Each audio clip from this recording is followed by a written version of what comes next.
Hello everyone and welcome back to term 4. So today we are going to be looking at starting our English for this term. Now, because it's a new term, we're going to be looking at a new topic this term, and so therefore we're going to be looking at some new books, some new class books in English. So we finished Holes last term and we're going to be looking at a new text or a couple of texts. So today we're going to have an experience day, and we did this at the beginning of some of our other topics, just to lead into what we're going to be writing today. So today's going to be more about gathering ideas that we can use later in the term in our writing. So wherever you write your ideas for today, make sure that it's somewhere safe so that you can keep it for the rest of the term and use it for your writing. Now, for today's session, there are quite a lot of video links, so that I have put them in a document underneath today's lesson. So you can find all the video links there because we're going to do a lot of pausing and watching those. Okay, so first of all, we are going to just word collect some ideas of what first comes to your mind when you hear the word flood. So our English writing this term is all going to be based on flooding, and we're going to look at two different texts. So for today, we're going to gather some ambitious vocabulary about flooding that we can use later on. So the first thing I want you to do is pause the video and have a go at mind mapping the first words. It doesn't matter if they're ambitious words, doesn't matter if they're simple words, but the first ones that come into your mind when you hear the word flood, when you hear it on the news, when you've heard it in all sorts of different concepts. So pause the video and have a go at just collecting those ideas. Okay, super. So, first of all, before we get down into our vocabulary collecting, we're going to get a bit of background on flooding. Now, last term in our topic, we looked at all different kinds of natural disasters. We might have touched on flooding a little bit, but we are going to have a delve into it to get some more background information. So, what I want you to do is pause this video now and have a go at watching this video all about flooding, so some background knowledge. So pause the video and have a go at watching that, and then come back when you are ready. Okay, super. So you can use all of that information for our writing. We really want to get in depth on what flooding is and how it happens. So for the main part of our lesson, that says pain, and it should say pain. So for the main part of our lesson, we are going to do some vocabulary collecting and some thinking. So what I want you to do is split your page into 4, like a grid, like this. Make sure you use a ruler if you've got one. And then I've put the little symbols of the 4 key skills that we're going to look at. So we're looking at 4 skills from our top layer of our rainbow. And we're going to be thinking about those in separate situations to do with flooding. So you can either put the title of the skill or you can draw the picture if you want to. So pause the video if you need to give you some time to split your page so that you're ready. Okay, so the first skill we're going to look at is a feeling skill. We're going to have a look and gather ideas about the types of feelings you would have if flooding was happening.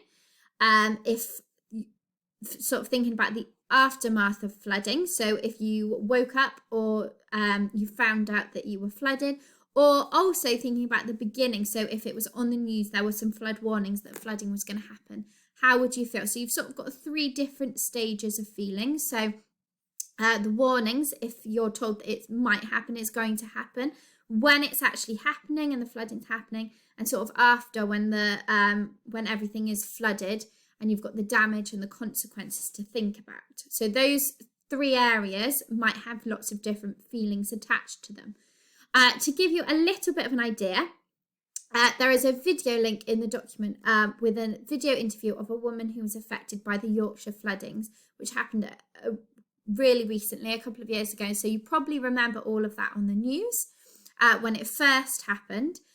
So this is an interview about a lady that lived there, and her town, her house, her workplace was flooded, and that she's talking about the effect that has on her. So this is to give you some ideas on how people actually would have felt or are feeling if their town has been flooded. So while you are watching that interview, that video, I want you to gather down some feeling words to describe how you would feel, but I want you to do it on a scrap piece of paper first of all, not in your feeling box, because we are going to do something with those words afterwards before we put them in the box. So just some feeling words to describe how she is feeling, how you might be feeling if your house, your town was flooded. So pause this video, go and grab the interview video, and then come back when you are ready with some words. Okay, so hopefully you've got some words jotted down somewhere. Now we're going to have a go at something called Thesaurus Thinking. Now we have done this a couple of times in school together, but I'll just give you a recap. So Thesaurus Thinking is when you take one word that you've got and you put it in the middle, and then you draw an arrow up and an arrow down. Now when we did this in school, some of us struggled, so it might be a little bit tricky, but I'm sure that we can do it. So you pick a word that you've just jotted down on your piece of paper that came to mind. Now I've chosen the word sad. I'd feel sad. Now obviously sad isn't a particularly good word, and we can do much better. So the arrows up and the arrows down are sort of like a scale, and we looked at scales in maths last term. So the words underneath get gradually less important, so less there's less emphasis put on it. So these are sort of the weaker words for sad. So as you go down, they sort of get less, they give less emphasis to how sad you're feeling. As they go up, they give more emphasis, they're more dramatic. So if you start with sad, you might also feel sorrowful, and it goes all the way up to devastated. Now, devastated and sad, although they mean similar things, they give very different impacts. So you might be sad about something, but if you're devastated about it, that gives a whole different story, a whole different impact.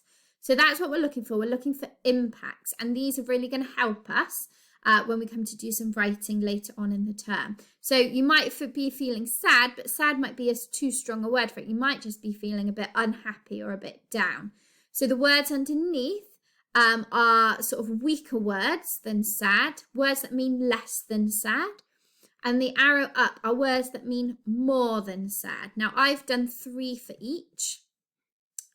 You can do 2 for each, but we're thinking about sort of a more than, less than of the word that you've picked in the middle.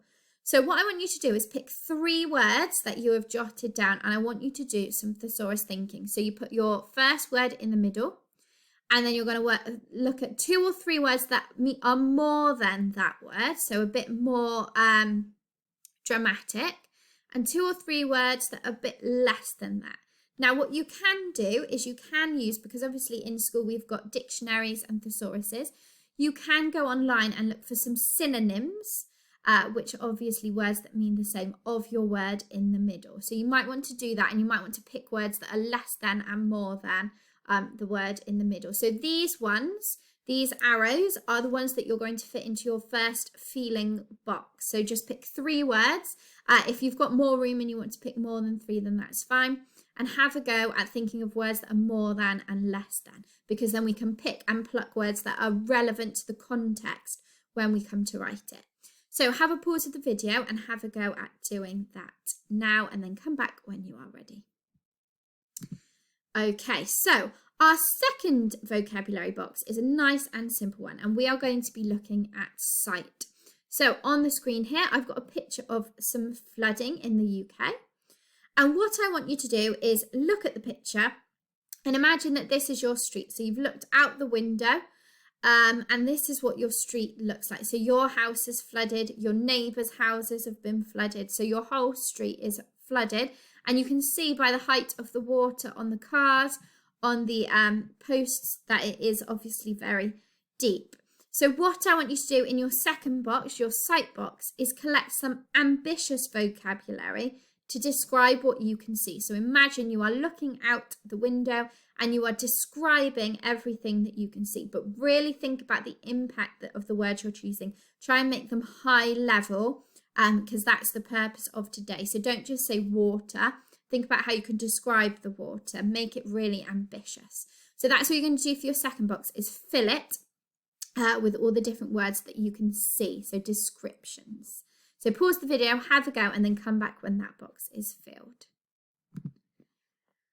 Okay, for our third box, now we're going to look at some action. Now this is where we're going to change a little bit from what we've been looking at already, because we are going to think about some actions that people take to prepare for flooding. So far we've sort of looked at what our sight words, what it looks like when things are flooded. We've looked at our feelings, how we feel about preparing for flooding, when flooding's happened, the aftermath. But in this section, we are going to look at before the flooding. So the actions that people take to prepare for flooding. Now, you might already know some of those. You might have seen them on the news. If you haven't, there is a video link in our document on how to prepare for a flood. So it's just a short video that gives you some tips on what to do. So what we're going to do is, while you're watching that, or after you've watched that, in our action section of our grid, I want you to jot down some ambitious words and phrases that are action-based, so they must have a verb in them, otherwise there's not any action doing, of what people would do to prepare for a flood beforehand. Again, this is going to come in handy when we're doing our writing about flooding. So words and phrases, you might take them from the video. You might reword things that are said in the video. So words and phrases on actions people do to prepare before a flood. So pause this video, go and find the how to prepare for a flood video, and then come back when your box for action is filled. Okay, super. So our final box is all about touch. And so, again, I've got a picture on the screen with a man in the middle, and he is in the middle of his street that has been flooded. You can see how far the water comes up on him, so how much it's flooded. You can also tell when you look along the houses at the water level compared to windows and fences and things like that. So what we're going to do in our final box is imagine that we are this man. We have gone out into the street after everything has become flooded, and we are describing what we can physically feel. Now remember, and we got a bit confused with this in school, it's what you can actually touch. Physical solid things, not feelings like what we feel inside. We're thinking about physical solid things that you can touch, that you can actually feel. But saying that, remember, it doesn't have to be things that you are touching with your hands. So if you remember all the way back to term 1 when we did our bombing setting description for letters from Lighthouse, we talked about things we might feel underneath our feet, things that might brush against us. So it's not necessarily things that you are reaching out and touching, but it's things that you can physically feel with your body rather than feelings inside. So have a look at this picture for inspiration. If you went out into the middle of your street and it was entirely flooded up to your waist, what would you be able to physically feel? And remember, we're trying to be ambitious with our vocabulary. So really think about the way that you're describing it, the words that you're using, choosing to use. So pause the video, have a go, and then come back when you have filled that final box. Okay, super. So that is all we are going to do for today's lesson. What I suggest is wherever you have written your 4 boxes and your vocabulary ideas, that you keep somewhere safe that you can bring into school when we're back in school, and that you can use for our home learning up until that point, because at various points you're going to be able to pull up that vocabulary grid and gather some words that you've already thought about today and put it into all sorts of different writing, non-fiction, fiction writing, whatever we've got planned for this term. So keep it safe, make sure that you've done the best work you possibly can do, and don't forget to come back tomorrow to look at what our writing is for then.